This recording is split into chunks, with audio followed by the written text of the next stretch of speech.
I'm trying to control myself because last year at the seminars, I seem to have told everybody what time it was each time there was a seminar starting. Because I have this really cool watch, and it's from the Rocky Mountain Observatory thing, and it's always exactly on time. So it's 3 o'clock and 25 seconds. My name is Sheldon Smith. I'm the Education Seminar Director, Education Director, Publicity Director, and worrier about the PowerPoint projector with Claude Argo's computer, making sure that this all works together.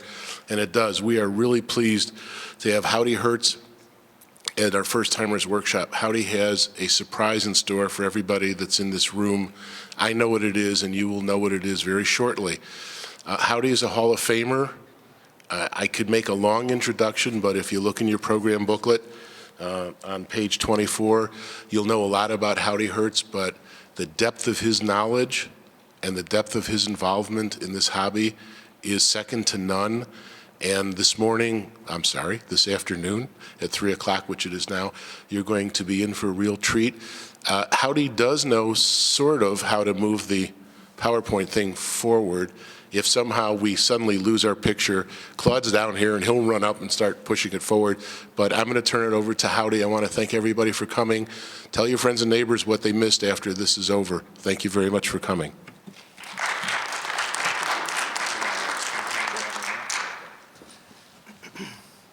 Thank you very much, Sheldon. I appreciate your introduction. My name is Howard Herz, and I'm a chipaholic.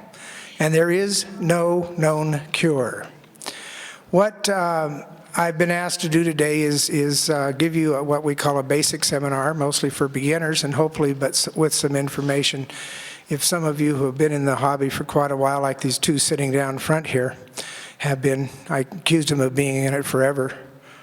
Half of forever. Is that a better, Jim? What we're going to talk about today is some of the history of how chips developed, some of the terminology, and even how some of the terminology developed. And what Sheldon is handing out, this is the first edition of actually a kind of a remake. In 1995, actually in 1985, we did Harvey's Guide to Collecting. In 1995, we revised it. And this is a preliminary edition of what is going to be a new collector's guide that will probably be issued next year. But it contains, and it is a reprint primarily of the 1995 edition, the first 64 pages. There is an error in the back. We misnumbered the pages that list some of the molds. So if you find that page 66 is in front of 65, we just simply labeled them wrong. My wife, Craig Herz, always tells, is this okay? Can everybody hear? Okay, is anybody who can't hear? All right. My wife, who edits some of the things I do and occasionally edits me, she said, just don't get up there and be really long-winded. He said, make it short and concise. And I said, well, it's, you know, gaming, chips, and checks, collecting, a basic seminar. Well, she said, can't you shorten that up? And I said, well, what do you think? So, basic seminar went out. Now, the chips that are on the bottom there are extremely significant to me. I've owned one once. It was issued in March of 1931 when legalized gaming in Nevada began. To this day, I don't know who ordered it. I know it was sold through Carlisle and Company in Reno, Nevada. And it is one of the classic, what we call a crest and seal chips.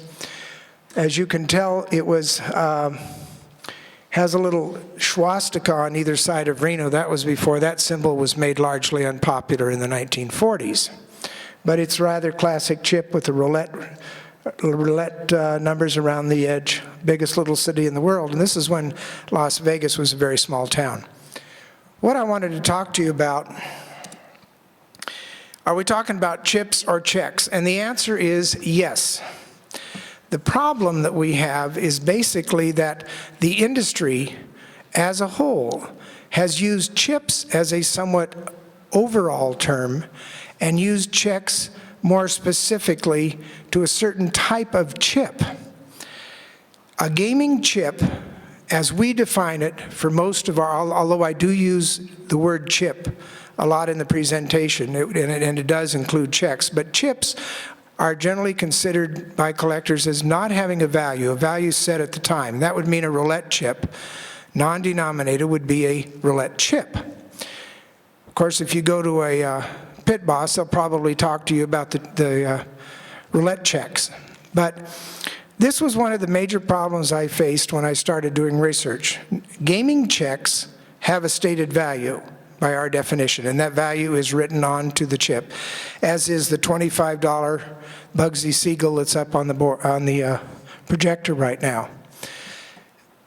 To give you a little bit of background, my fascination with gaming chips started in 1965. I was a curator of numismatic collections, which is a fancy name for a coin collector at Harvey's at State Line in Lake Tahoe. And part of my job up there was to work in the counting room, and one day I had a box of $20 bills straight from the drop that we were taking over that had been counted and going over the cashier's cage. And when I walked into the back of the cage, there was a countertop, and it was covered with boxes of chips. And it was every color of the rainbow. And to me, chips at that point in time were simply devices used with gaming. They didn't have tremendous amount of traction, but when I saw all of the colors and I was fascinated by it, and as somewhat of a natural collector, I asked the head cashier, what are these? And he said, well, we get these chips in over time and we do a chip exchange, and the chip exchange is tomorrow. And I said, well, so you're going to go around and trade all these back into everybody? And he said, yes. So when I got off work at 2 o'clock, I ran upstairs, I went into Harvey's office, I said, how would you like to collect chips?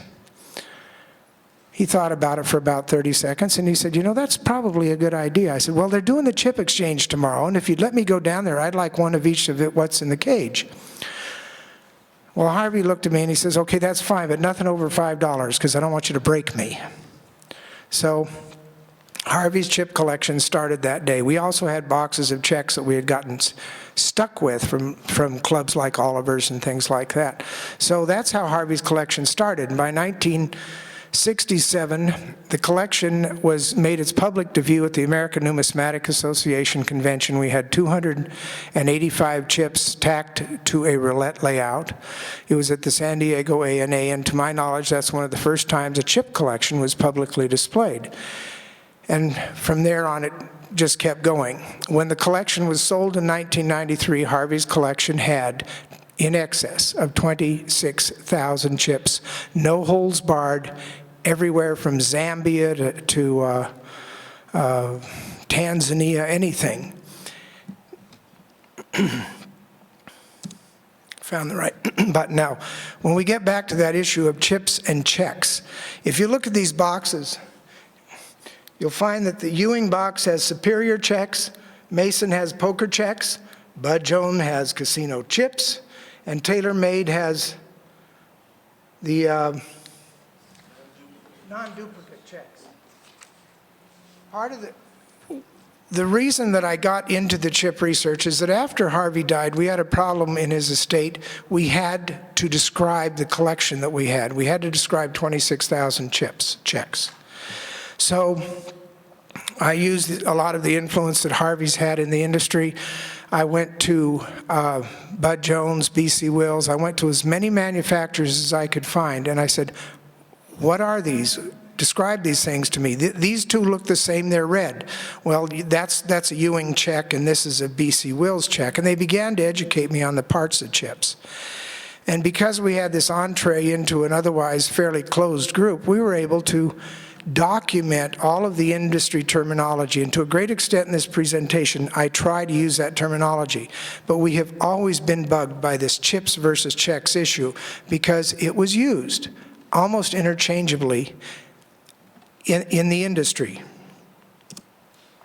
Now, chips developed over a period of time. When you think about going and, you know, if you're in a dice game and you're going to put your horse up against this guy's horse over here, you know, 400 years ago you brought the horses in, but it was a lot easier when you were wagering in the 19th century to have a substitute piece of money. So they came up with gaming counters. They came up with things like this bonefish, I believe is like in the 1800s. Also, they began in when the Chinese various areas were being colonized, the British made got a lot of mother of pearl counters and things like that. Now, ivory, everybody's heard, I assume, of ivory checks. These are kind of construed to be riverboat era type of checks. This one with the 5 on it. If they have elephant ivory, there'll be the vein hole in the middle of the check. Then they went on to what we call clay checks. Now, this is again a little bit of terminology, but clay checks originally were made of clay. They found that they could take clay, they could mold it into the shape of a coin, like a silver dollar, and they could bake it, and it would become hard, just like firing a piece of pottery. So initially, a lot of the American-style chips and checks were made of clay. Now, over time, as resins and different technology came into use, they found that they could mix other ingredients with the clay. And today, they call these checks composition checks. Because as Paul Endy once told me, I think there's everything in there, including dog hair. I don't know where he got the dog hair, and I didn't ask. But as checks developed, 21 West Elizabeth is a 1920s check that was made for Lincoln Fitzgerald in Detroit. Then you went to another type of clay check, a plain check with a hot stamp on it, the ability to emboss a check with a brass die and like a metallic ribbon. They'd take the check, they'd put the die under heat, press it against the chip, and the design from the brass die would come off. After the plain checks, they had, all the time this was going on, there were a lot of security considerations, because if you're in a poker game, not that everybody would ever consider doing this, but somebody might reach in their pocket and they'd have some black chips, and somehow those would end up in the stack. So to avoid people ringing things into a game, they started making different characteristics on the checks so people could distinguish their checks and determine if they were theirs. They began to get a system of which they created a design. And this is a hub check down here, the yellow with the 2 black spots in the edge. That's a hub check. It was made by H.E. Mason and Company, and they started making these in the late 20s. Now, as chips developed, new technology changed. One of the things that came up in the 1960s was the idea of taking a brass core and coating it with plastic. This is largely unpopular today because some disastrous techniques, you can pull the plastic off, you can change its color. And in fact, in the case of Harvey's, somebody from Chinatown went up there and bought about $500 worth of our yellow $1 chips, peeled the plastic off, actually took the brass 1 off and put a brass 500 on it and recast them in pink. And when the cage came up 500 long on $500 checks, it was quite obvious we had a problem. Also, there's been some collectors that have altered the outside of a chip by removing the plastic, replacing it with unknown colors or varieties of colors, and offering those to collectors at various prices. In 1967, Bud Jones came up with a very interesting idea. He said, let's take a metal center, let's put it into a plastic chip. And this was a new innovation based on plastic. We'll deal with Bud a little bit later. Following Bud Jones was Chipco. John Kendall, who had made quite a bit of money down in Silicon Valley, bought the Burt Company. He decided that gaming needed the touch of his new technology. And John Kendall came up with this type of a clay type of chip, but it had a full graphic surface on it. And you can see, like on the glory hole chip there, he was able to provide fantastic coloration and a lot of detail. Now, we don't know where chips are going. For instance, the Micone Safe Jack chip, again, electronic chips, the type of chips that you can put them on a table and the dealer knows how much your bet is. Probably the accounting office knows at this point. So what's coming next, we don't know. Maybe they're going to put an iPod on a chip. I wouldn't be surprised.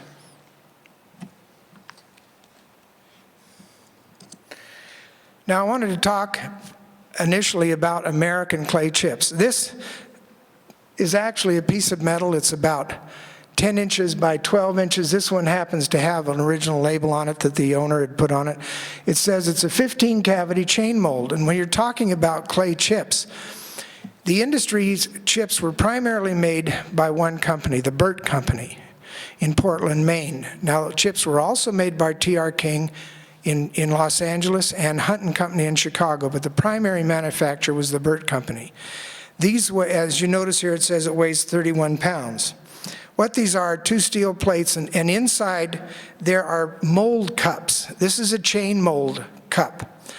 If you take a round piece of clay that they call, or I'll say clay for lack of a better word, or composition material, you put this slug in that mold, you put the mold under heat and pressure, the design is embossed into the chip. Now, believe it or not, a vast majority of the chips up until the 60s were made in these 15-cavity molds. It takes about 3 to 4 minutes to cycle an order of chips through these molds, so they're making them at 15 at a time. Today, I think they're using about a 48-cavity mold, and they have other technology that produces them faster. But if you think about all the chips you've seen, and you think about orders in the neighborhood of 10 and 20,000 chips coming out of a 15-cavity mold, they might have 3 or 4 of these molds. The mold cups are set into the steel plate. The pins keep the chips aligned. And what happens is they come under pressure, and you end up with chips that look like this. This is the zigzag mold. This was by Nolan Company, eventually out of Los Angeles, but this mold came from U.S. Plain Card. And the original chips, the last batch of chips they made was still in the mold, and you can see how the material squeezed out around the cups, and you end up with this kind of ugly-looking squeezed out chip. The next thing they would do, this is a T.R. King small crown mold. It has not been trimmed. Now, various companies would break off the edge. They would trim the edge to be square if they wanted, and then you'd have a chip that was pretty much finished at that point in time. But that's how chips, all of the clay chips at one point in their life, literally look something like that. So the process was a little bit tedious.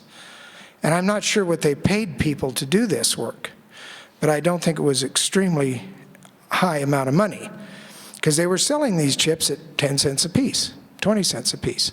And if you work it out to how many, 150 an hour that you could squeeze out of these molds, the economics of it, but if you're making hundreds of thousands of these chips, it's not too bad a situation.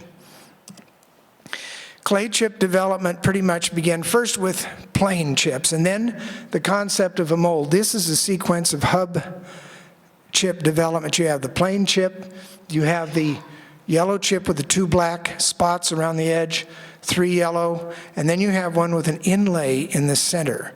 As the gaming industry advanced, the need to get more security devices into chips became more and more popular with their customers, and they kept trying to innovate. So this is kind of the progression that the inlays developed. The earliest inlays that we found, I believe, was in 1930s. This is part of a manufacturing process. You take a slug. If you want an inset chip, you take the 3 cuts. You can see 2 of them are missing on the first chip. They would cut out the inlay part. They would notch the inlay part and put in what's called an inset, the little red dot inside that chip. This little right here is the inset. So you have the base color, you have the insert, and an inset. They would then take this, put it together, sometimes by hand, throw them back in the mold. If you wanted to have an inlay, these particular chips, if you'll see a circle kind of toward the center here, that was a recess so you could put an inlay in it so that when it was squeezed in the mold, everything came out perfect. So that was kind of the process. And a lot of this was done by hand. I was at Paulson's one time, and I actually got the honor of going back in the chip room, and I'm watching these girls sit there and put these little pieces of clay into these pre-trimmed slugs. Now, hot stamping is simply a process of taking a kind of like a ribbon with a metal coating on it. You heat up a brass die, you put the chip in a kind of a holder, and you stamp it, and the impression comes off of the die. Now, this is the actual hot stamp press. It's terrible picture, but it was terrible lighting at the time. I took this about 1991 in H.E. Mason Company in Chicago. The thing stands about as tall as I am, and there's a spool of hot stamp ribbon that goes through. There's a place where you lock the chip in, and you just bring the lever down, and the die is already hot, and you would press the chip. If you were doing one die, you'd flip it over. If you're doing two dies, you might do all the faces. Then you'd take the stack and turn them over and do all the denominations. So it's a very simple process. This is what a original die looks like. This is from T.R. King and Company. This below there, the Showboat $5, is the impression in ink. I press that off of the die.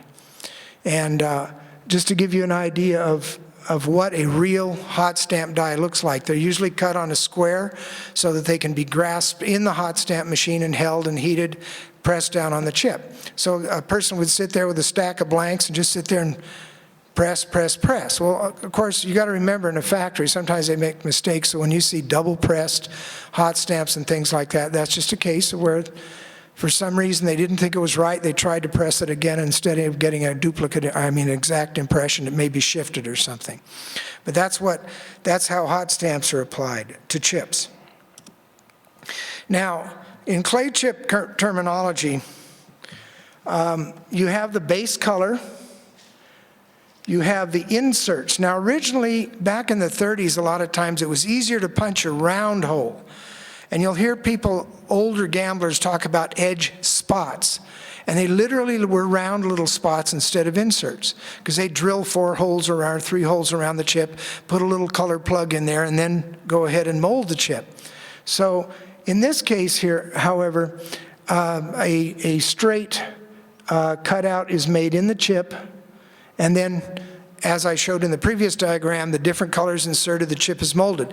This mold is of interest. It's B.C. Wills and Company, Grecian design, and it's actually named B.C. Wills 364. It was introduced in March of 1964. So any B.C. Wills chip that you see with that mold in it, and if somebody represents it being before in the 1940s, it didn't exist until March of 1964. And that's some of the value of research over the years that we've been able to accumulate. Now this is kind of interesting. It says souvenir non-redeemable. Dick and Sharkey. I don't know if any of you know of Sharkey's in Gardnerville, Nevada. This chip was issued by Dick Chartrand and Sharkey Begovich at the time that they owned the Tahoe Nugget. And Sharkey just recently passed away about a year ago.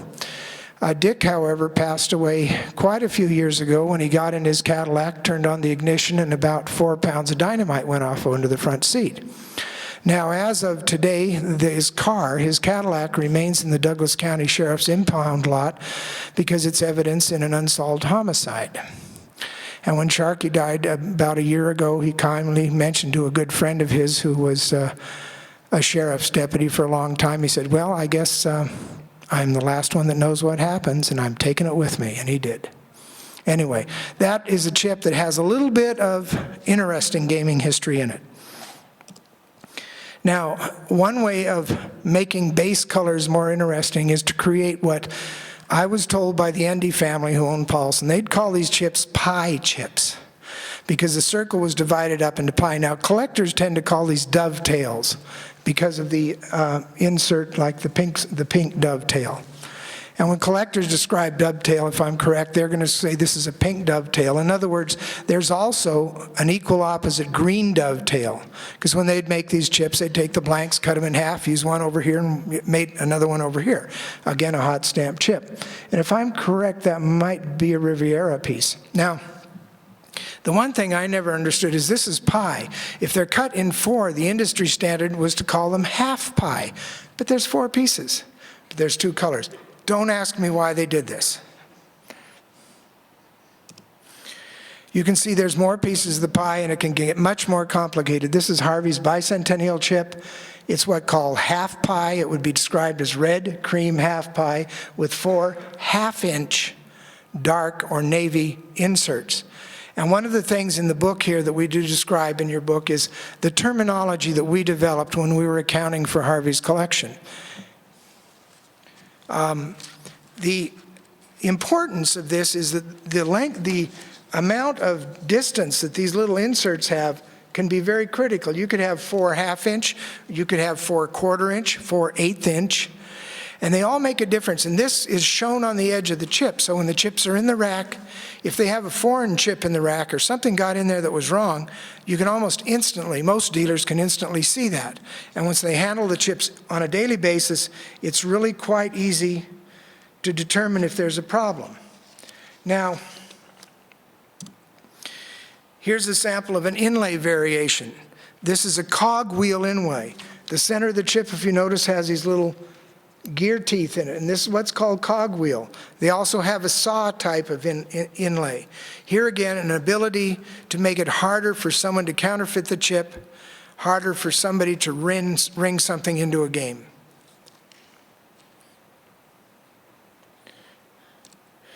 Now, when we get into brass core chips, a lot of the chips originally were made by Reno Chip Corporation.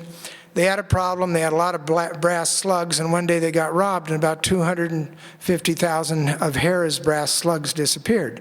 And Herz sued Reno Chip Corporation, and Reno Chip Corporation disappeared. But Reliable took over the idea of a brass core chip, and that's basically a brass core is cast. It is then finished smooth, and a plastic is applied to it, so that you have a plastic coating. This was one of the earlier innovations, going from normal clay chips to a different kind of chip. The advantage of brass core chips is they're very heavy, and dealers like heavy chips. If they're pushing a stack of chips, if a croupier is pushing chips across a craps table, they don't want them really light, they'll tip over. Brass cores are easy to cut, they're easy to deal. So this was a fairly popular chip. It had certain technical problems, as I've explained before, in counterfeiting and issues, but it was a very nice chip, a very classy looking one. In the 1940s, before World War II, there was a gentleman by the name of Bernard Jones, and he worked at the same company that his dad did as a machinist. It was called Christie and Garrett, and it was in Kansas City, Missouri. And they made dice. And Bud happened to be an exceptionally talented individual when it came to mechanical design and very good craftsman.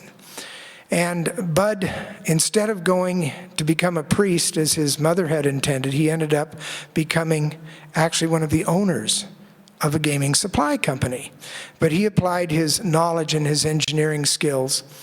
And eventually, when Mr. Garrett died, Mr. Jones was able to purchase his half of the company and developed a company called Christie and Jones. Out of Kansas City, Missouri, they began to produce a full line of gaming equipment. At one point in time in the 1950s, Bud moved out to Reno, Nevada to start a gaming chip company that was associated with Christie and Jones, kind of a Christie and Jones subsidiary, about 1954. And Mr. Garrett's nephew was running the company in Reno at the time, and he happened to get a roulette wheel from the bank club and sent it in to Christie and Jones to have the wheel trued up. Well, unfortunately, that wheel was from another Chicago company. And like any good business company, they were upset when they didn't get to true the wheel. So they went to Kansas City and burned Christie and Jones to the ground. So Bud went back to Kansas City, rebuilt the factory, and by the 1960s, with the McClellan Committee investigations and other things, both William Christie and Bud Jones says, let's go to Vegas. So in 1963, they went to Las Vegas. They already had an office there. It was one run by Pat Sullivan. Now, one of the things that Bud Jones was insistent on is that we don't make special equipment. Special equipment is dice that maybe have a spot missing or heavier spot. It's a terminology in the industry that's basically used for gaff equipment or crooked equipment. And Bud insistently, because of the McClellan hearings and things like that, because they were basically being forced out of Kansas City, they saw the handwriting on the wall. They said, we're going to go to Nevada, we're going to be legit, and we're not going to have a problem. The salesman that they had in Las Vegas was Pat Sullivan. And Pat continually used to go back to to Bud and to Bill and say, can you make me some special dice? I got a guy downtown in Glitter Gulch, he'd like some special dice. And Bud would say, we don't do that kind of work. Well, when they finally moved the Christie and Jones out to Las Vegas in 1964, Pat Sullivan was a great salesperson. And he got the hat and cane chips started showing up all over Nevada, and they were just basically taking over the industry. So one day there was a meeting, and Pat had wanted to share the company. He said, I'm doing a good job. Could I have a little bit of the pie that I'm helping to create? So after months of wrangling over this issue, Bill Christie and Bud Jones sat down and said, I'll tell you what, why don't we each give Pat 5%? We'll each own 45, and Pat can have 10%. So finally they decided to do it. They went and signed all the papers, and the next day Pat Sullivan and Bill Christie voted Bud Jones out of the company. Bud went home that night. Next day he started scrounging dice-making equipment. He went down and found a couple of pit bosses he knew at the El Cortez and the Fremont who took some dice orders for him. He got a little bit of stock. He started cutting dice. Kathleen Jones come home from high school and she'd do her homework, and then she'd go out in the garage and spot dice. And that's how the Bud Jones Company started. But in the 1940, Bud had started looking at plastic. But the war, World War II, intervened, and he couldn't apply the technology he was dreaming about. And he couldn't do it with Bill Christie and Christie and Jones because they had a great successful product. The good thing that happened to Bud Jones is that he got thrown out and he could do what he wanted to do. The bad thing that happened to Christie and Jones is they lost all their brains in terms of the company operations. By 1965, Christie and Jones was making special dice, and they made some for an unlicensed gaming operation in the East Coast.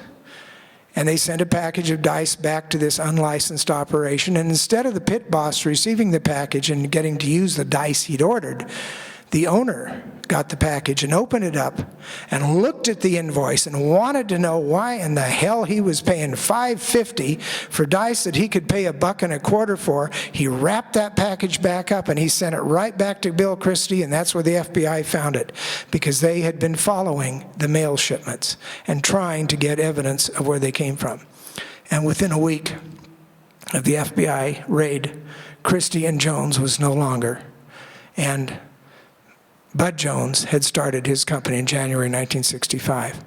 Just a little bit of the background history. Now, Christie and Jones, the ruins of Christie and Jones, were picked up after a somewhat similar split in T.R. King, when a member of the Endy family split with the ownership of T.R. King. Charlie Endy had the northern part district for T.R. King, and he decided to go on his own. Well, here was a company with all the equipment and everything, and he took it over and he named it after his son Paul. And they developed a company called Paulson. So in this industry, there's been some interesting changes, but some of the history you may or may not find interesting. I do, simply because I've met a lot of these people. And the gaming industry was never that easy an industry, especially when they did some of the things that have been done. Bud Jones started out with metal inlay. This is if you'll notice, there's a dice card incused mold into the plastic. This was later replaced with a process where the chips and the dice could actually be shown on a smooth surface of plastic. One of the things that Bud Jones gave us was color puzzles. In order to show a prospective customer what their chip would look like, places like Paulson would take some of the chips they've made, they'd put them in a card, and they'd ship them to you. They say, okay, this is what we did for the Castaways and the Marina and all of these different casinos, and these are our roulette chips. And they'd send out live samples. They'd notch them so they couldn't be used. Bud says, well, wait a minute, there's a better way to do this. So he came up with 60 different colors, and he put them into these little puzzle pieces. And what you do is you put them together, and it tells you what your insert, your inset, everything's going to look like. It was a very novel design. Now it's used by Matsui. I think a number of foreign companies use chip puzzles. So if you ever see these little pieces in a collection and you are interested in the history of chips, buy it. After Bud Jones's innovation, John Kendall's Chipco company came on the scene. Now, he went in and he bought the Burt company. The Burt company was 92 years old. They made the clay chips. They made the vast majority of chips in America. And when John came in, he said, I'm going to fix this company up. We've got to change the technology. We can't be making 15 chips at a time. We've got to make 15,000 a day. So let's apply the technology. So John went in and he developed the Chipco chip with the full graphic design and all of this. Of course, at the time, what he did is he took all the records of the Burt company and put them in a dumpster. So as to when things were made and how they were made, but fortunately, the day he did that, Bill Borland from Las Vegas called him and said, oh God, get those out of the dumpster, send them to me. And Bill did. So we have the Burt records before 1985, back to about 1950. They're still in existence. But Chipco's design was interesting because it's set a precedent for a new type of chip, a fully graphic, fully beautiful chip that could be made in quantity and could celebrate special events. So we had the introduction in 1986, I believe it was, of Hera's sailboat chip, which is the first LE, limited edition chip. A chip that wasn't designed as a table chip, it was a chip designed to go to collectors, to create chip float. And if any of you are unfamiliar with the word float in casino accounting, it simply means when you walk out the door with a $5 chip, that $5 goes into the float column in the accounting book. And whether it floats back and gets off the books, they of course hope it doesn't. So Gaming Control Board now has said, okay, you have to have a 90-day period of time. If you're going to quit using these chips and quit redeeming them, you have to give the public 90 days notice and try and reduce the float that's out there on those chips. You have to give everybody a fair chance to do it. Of course, the collectors have stepped in and got most of that float out of there. As soon as Chipco came out with their full graphics, Paul Endy at Paulson said, wait a minute. And he took a clay blank down and he ran off a Xerox, color Xerox, and pasted it on one of his clay chips. And he said, you know, he was using it to discourage people from buying Chipcos. And he said, oh, wait a minute, I can do a full graphic chip. All I need to do is make it so that my hat and cane mold is in the design. So with technology and various types of plastic and things like that, they created full graphic clay chips. And they reinvented their hat and cane logo and a few things like that to accommodate this type of chips. Today, the new technology, this is one of Gambler's General Store. That's my good friend Don Jarko, who was the owner of Gambler's General Store. Don's still around, a great gaming historian person. I've interviewed him. He started with Bud Jones as a salesman in 1965, and I've known him ever since. Today, the graphics, the quality of graphics, you can go down to Gambler's General Store and you can get your face on your own set of poker chips in 4-color process. And this, the outside of the chip is made by a process developed by RT Plastics, originally out of Venice, California. They're now in Las Vegas. When we talk about colors and chips, and you're a collector, there's several ways to determine colors. If you want something standardized, Stanley Gibbons makes a stamp color chart. It has a hole in the middle of each color. You can lay the chart right on top of the chip, and then you can describe the closest matching color. You can also use Pantone books and other things like that. And I think even members of the club have taken these Pantone scanner guns and recorded what the Pantone color is for certain chips. So if you want to get technical, you can do it. But I recommend that you go to a lot of the in-house things. You go down to Gambler's General Store, buy a set of their plastic, I think these are the Dragon chips. Find out what colors they call them. If you want to know what colors they are, get the Gambler's General Store catalog. They have a list of all their colors. And so that's a basic way of doing it. Now there's literally thousands of different colors and shades and chips. And when you get two chips with a slight variation in color, remember something that Eric Endy told me one time at Paulson. We cannot make an exact batch 3 months apart in color, because something will change in the color, the chemistry, or the mix. And there are so many variables in chips that it's almost impossible to get an absolutely spot-on color in 2 different runs of chips. Another way to get your information, this is RT Plastics. The back of their catalog shows the color of the plastics they put out their chips. But if you'll notice here, there's some detailed description. This is what they call a Barcelona design. This is the crown mold. This is split crowns. And this is a different type of crown split where the inserts are actually curved. This type of information will give you more accurate descriptions if you want to describe chips. And if you want to trade with somebody down the block and you say, well, I've got so-and-so's chip and it's a RT plastic crown mold, it helps you identify the chip, because there might be 5 different chips of different colors and different variations. And all of these minor variations mean a lot to collectors. If you'll go through James Campiglia's chipbook and you look at the 50-cent issues of the Riviera, you'll find out that even little changes in calligraphy or mold or things like that can make a huge difference in the value of a piece. Now, one of the hardest things to do is to attribute chips. And this is where the members of the Gaming Chip and Gaming Token Collectors Club have done history a huge service. They have gone out to a great extent and tried to collect the original records, try to preserve them.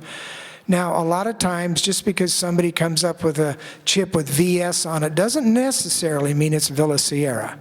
But you can look at this chip and you can say WDM, well, if you look in the Hunt catalog, which we happen to publish, it'll tell you exactly who issued that chip or to whom it was issued and when.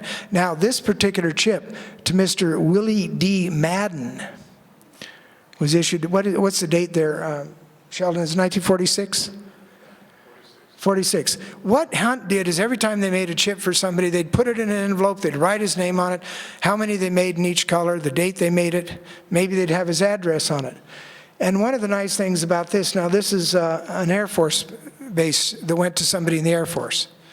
All right, this is one way of some of the companies recorded the different information. And because these records are preserved, a WDM chip has an extra sense of value. This is probably, you call it Texas unlicensed, or it's a private issue, because the number of chips that are issued there, I think about 100 of each, sounds like a home game. A normal rack takes about 750 on a normal gaming table. So if it's a professional game or a casino game, they probably made it in the thousands. That's not necessarily true, however. Carl Stahl, who owned Hunt & Taylor, told me that a lot of the chips that he made were for garage games in Chicago, and sometimes they'd have as low as 20 or 30 of one color, high denomination. This is a Taylor & Company record, and here's a case where they would take the hot stamp, they'd hot stamp the card, put on the relevant information. You've probably seen this if you've been in the hobby a little while. Some of these are Uptown Athletic Club chips float around. If you'll notice, it's, I believe, a Memphis, Tennessee chip. So here again, an original record tells us what was made, any of the critical information. So one of the things that I emphasize to collectors is educate yourself. Take the time. It will save you a lot of pain and a lot of money down the road in terms of your collection. And if you're in an antique store and you happen to see those chips, if you've seen this presentation and you remember this, that's a Memphis, Tennessee chip.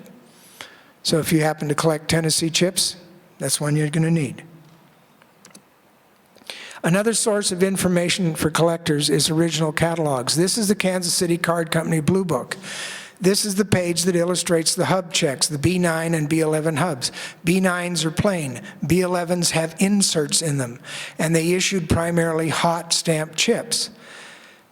Burt Company would make chips, blanks, of various colors ordered by these distributors, and the distributors in turn would hot stamp them for their customers. They might maintain a group of maybe, like Mason had 5 different font types. So you could get WD stamped on your chip in any one of 5 fonts, but Mason would never allow you to use the same hot stamp that another customer had. So they had a 15,000 card file by the time they quit as to what chips they made, where they made them, who they sent them to, and what were all the different font combinations. And the beauty of this system was that you didn't have to get a brass hot stamp. You kept a set of brass alphabet letters. and then you'd put them in the hot stamp, mix and match what you needed to do, and you would create the monogram initials, and the next guy down the road, you'd get the others, you know, whatever his initials were, whatever you wanted. But Mason primarily hot stamped their chips.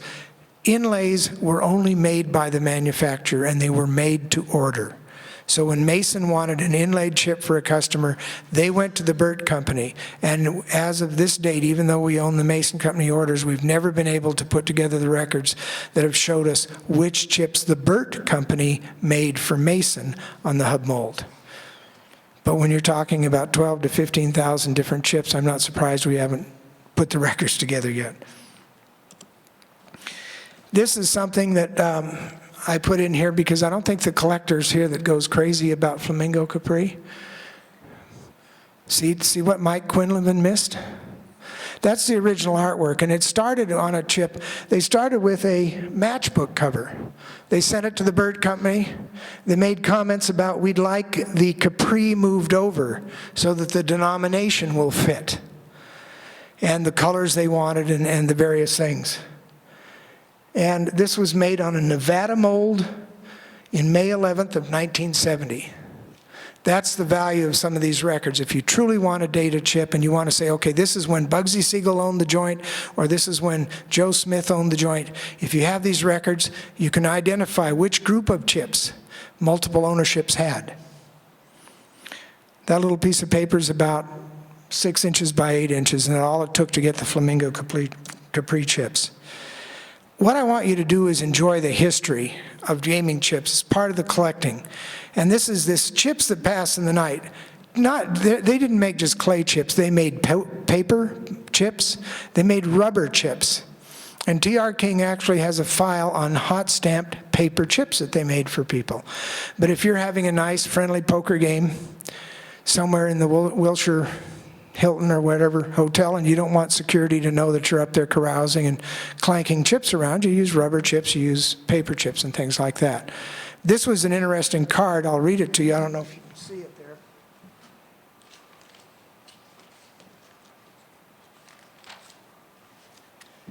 I actually brought my glasses today, Sheldon. On the back of it to Mr., I think it's Jem Zeller in Beloit, Wisconsin. I think it is. I'll play with you, Pa, when I get to Beloit, providing you don't cheat me. Signed, Emma. Some of the keys that I've found in your collecting, I hope that the books that we gave out will be of assistance to you. We've listed the types of molds that the manufacturers made as we knew them in 1994 and 95. We listed the insert designs that were used at that point in time. Those books have not been updated because the rate at which the gaming industry has changed, especially in chips. Every year I'd go to the G2E, the Gaming Expo, and I'd see 5 new designs and 5 new technologies. And I keep threatening the owner of Burgon and Grisette to write a book, and he says, I think you better wait 2 or 3 years. We've got something else in the works. They have chips, if you walk out the front door of the casino, it'll set off alarm. They have chips that you can stack, and the table will tell you how much money you have. At some point in time, they're probably going to have a chip that's like a television set, and it'll sit there. It'll be a $5 chip that will tell you what's on, what time, or where in the casino. I fully expect that type of thing. But know what you're collecting. Know the good, the bad, and the ugly. There's problems out there. We have brass cores that colors have been changed. There's types of chips that have been counterfeited. When Bill Borland purchased the Nevada mold, he also got a lot of the hot stamps, and he had Bill Gertler sit there and take original Nevada mold chips and hot stamp them Casino Capri and things like that. But the colors were slightly off, and Bill was very methodical, and he'd turn every chip over exactly, so the hot stamps are opposite. That doesn't mean everyone with completely reversed hot stamps are bad, but it's a clue. But it also set the value of those chips back a ways. We've had I think it was a Fremont Hotel, was contemporarily counterfeited in the 50s. Somebody was probably running chips into the game or going into the cage and redeeming stuff. I really recommend you define the limits of your collection. Harvey's was unique. We didn't care where it came from. We did care kind of how much we paid for it. We didn't have a lot of 25s and 100s, which we probably should have. They'd be fabulous today.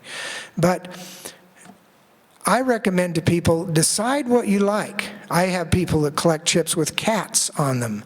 I have people that check nickel checks, quarter chips, denominations under $1. If you limit your scope, you will help yourself enrich your interest and also help your pocketbook, because chips can be expensive. Somebody once said, chips are kind of like cocaine. It's just that cocaine is more available, cheaper, and less addictive. But chip collecting is fun. And I really urge you to collect, get the understanding of the chips, the history behind the institutions. People like Harvey Fuller, Bruce Landau, Phil Jensen, who, if you don't know these people, they're collectors that were around for 20, 30 years. Their interests were spawned, a lot of them by Harvey's collection. In fact, those three people started when they saw Harvey's collection. But they got interested in the chips, and then something had come out. And Bruce Landau worked for Bogan Photo Company, and Bogan probably audited his account and said, why in the hell do you take so many trips to Vegas? He lived in New Jersey. He had one of the better chip collections around. And I think every time there'd be a photo show in Las Vegas, you know who represented Bogan? For certainly it was Bruce. And if there was a new chip out, he'd go hundreds of miles to get it. Talk to other collectors. And sometimes you have to take what they say kind of with a grain of salt, but listen. And don't hesitate to come up to collectors you know, or somebody who has expertise in a certain field. If I'm looking for a Florida chip, I'd go talk to Mark Leiterman. Find out who's written the books and buy the books, because that will help you, and knowledge will help you more than anything else. A coin dealer once told me, when a man with knowledge meets a man with money, the man with the knowledge gets the money. The man with the money gets the knowledge. So basically, start with the knowledge if you can, and you'll do very well. Just a few shots of nostalgia. This is Mason & Company's dice room, just a factory. Hot stamp over on the left side. This is where they cut a lot of the dice, fair and square, and not so square and not so fair. This is what a manufacturer's gaming chips rack looks like. Those are all blank Mason hub mold chips waiting to be hot stamped. Now, I had the opportunity in 1991 to go through all 20,000 chips they had on the shelf. I went through every box. And one of the boxes that I was going through happened to be a box, when I opened it up, it was $5 Vegas Vic Pioneer Club chips. And they'd made about 5,000 chips originally for the Pioneer Club. They always make extras, because if some of them break in shipment, they don't want to go back to the Burt Company and have 5 more chips made up.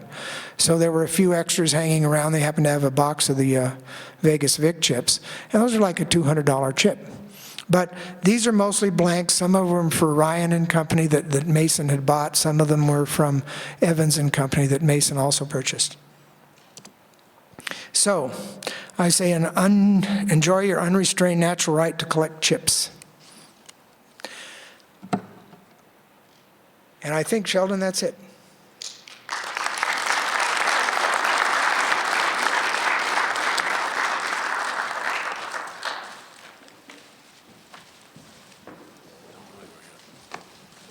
If anybody has questions of Howdy, we've got a couple minutes, but we need you to stand up and go to the microphone that's right behind you, sir.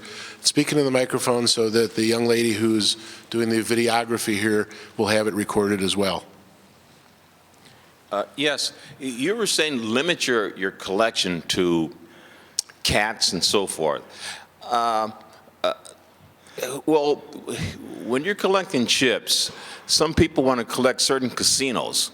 The question that I have for you, and this is a two-part question, or I have two questions to ask you.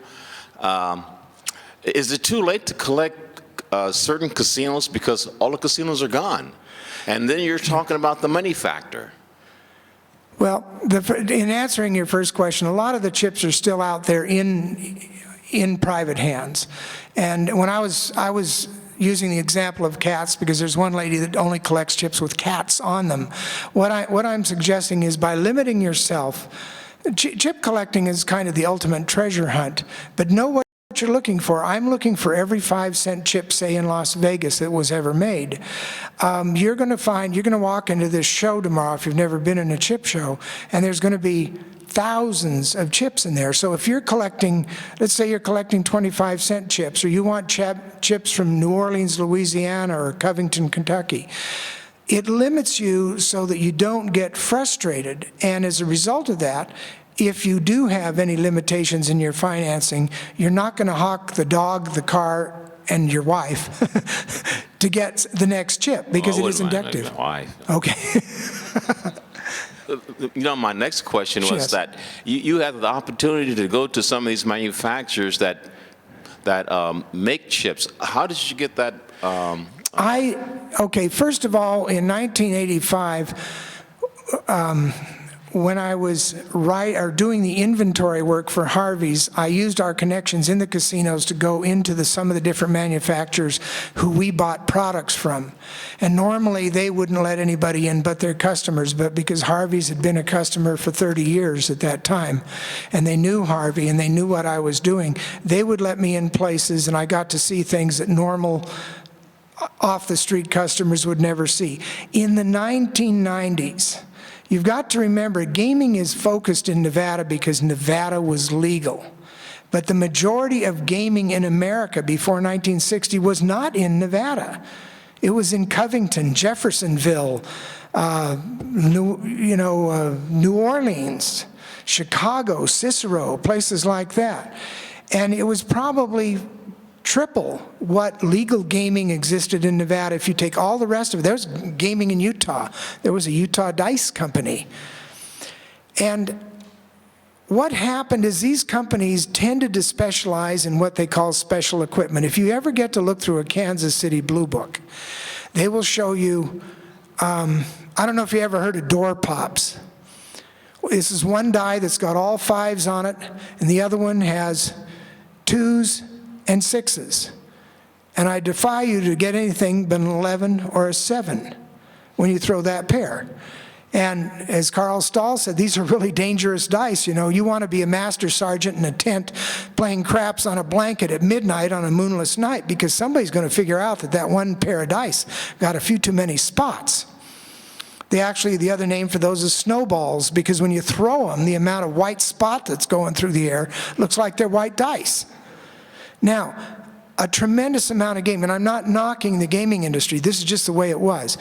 In the 1890s, if you were a gambler, you made your living because you could out-cheat other people. I have card files from Mason where you could write in and say, I play pinochle and I want these cards marked and I want them marked here on the bicycle. And Mason would mark a deck of cards, they'd mark a second deck, put it in an envelope with your name on it. Mr. Smith ordered these on such and such a date, and we sent them out to Iowa. And when Mr. Smith wrote in or called in, he'd say, could I get 4 more decks of cards? And Mason didn't have to know other than who your name was and where you lived. And you'd get 4 originally sealed, wrapped, tax stamped decks of cards, and all of those decks were marked.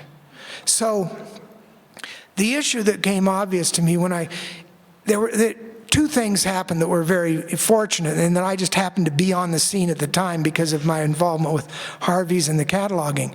When the Mason Company came up for sale, I became aware of it, and I went in and I bought the records of the company. Years later, at the time I was in Chicago, I'd called up Hunt and Taylor, and I told them what I was interested in, and they basically said, get lost. In fact, the first time in the 80s when I went to Mason, they looked at me and said, what can we help you with? And I said, well, I collect chips, I'm interested in history. They said, we don't do that here, goodbye. When I came in 1991 to buy the company, I was allowed to videotape a person marking cards. I was allowed to go through every box in the company, all of the special dice, all of the marked cards. But what happened is they got set back in 1960. First there was the Kefauver hearings. Then they changed the interstate commerce laws. Then McClellan came in and barbecued a lot of the illegal gaming things. Because in World War II, people were coming into going into the Army. It's like a guy from Las Vegas when he went into the Army, he told Harvey Fuller, he said, all I took was a pair of dice. And Harvey says, well, what kind were they? He said, they were red. But so, and when Scarn and these people testified before Congress, they said, we have to stop this interstate shipment of illegal gaming devices. And they did. The people in Chicago, the companies in Kansas City, basically either saw the handwriting on the wall or they just started to shrink. And after 1960, the business at Mason, the business at Hunt and Taylor started to shrink down. If they did not have a Nevada account, they basically were looking at extinction. Well, the owners of those companies were aging with their companies. They had a business that was not that viable at that point in time. And it just so happened in the 90s, as the technology changed, as the electronics came in, why would you go to Mason and Company and buy a special pair of dice if you wanted to play when you could go to Caesar's Riverboat in Elgin and get a game that was square and fair? So legalized gambling eventually knocked out crooked gambling. And as these companies became available and the statute of limitations had expired on most of what they'd done, they didn't mind talking and they didn't mind selling their records. And we just happened, this club, remember, started in '91, if I'm correct. That was a very critical time in the change of gaming history. And thank God it happened, and thank God so many people in this club were around at that time and started collecting not only chips, but the knowledge. And a part of American gaming history that nobody ever knew about is now coming to light. Is that okay? A 5-minute answer for a 1-minute question? I think we need to call it over. Thank you very much for coming. There's 5 more seminars. We're counting on your attendance. Did anybody not get a book who's in the room now? Chris has been passing them out, so I think Okay. we're. Okay. If anybody didn't get one, Chris is passing them out. My able-bodied assistant. Yeah, if they didn't, what we did, Chris? yeah. What we did, and this was a little bit intentional, if you got a book, you can go out on the floor and brag about it. We'll sell it to somebody if they didn't take the time to come here, because we want people in this club to get an education, and we want them to have an understanding of what they're doing. And that is your reward today for coming here and letting me put you to sleep. Thanks. Howdy. Yes, Paul. Just a quick note. On behalf of all the collectors, we'd like to thank you for making these records available to us. You're welcome.